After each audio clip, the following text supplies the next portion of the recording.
Si rezultati i kontrolleve me përzgjedhje dhe i verifikimeve në hyrje dalje me objektiva goditjen e paligjshmërive në kufi, si dhe ndalimin e shtetasve të shpallur në kërkim të cilët tentojnë të lëvizin ilegalisht për t'u shmangur përgjegjësisë penale, shërbimet e policisë kufitare të Morinës, në bashkëpunim me shërbimet e drejtorisë vendore të policisë Kukës, kapën në hyrje të Republikës së Shqipërisë dhe arrestuar me qëllim ekstradimin shtetasin kosovar i moshës së 39 vjeç banues në Kosovë. Nga verifikimet e kryera dhe nga informacioni i shkëmbyer me Interpol Tiranën, rezultoi se ky shtetas ishte shpallur në kërkim ndërkombëtar nga Interpol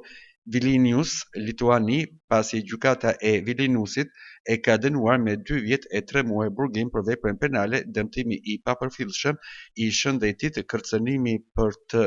vrarë ose për t'i shkaktuar një personi një dëmtim të rëndë shëndeti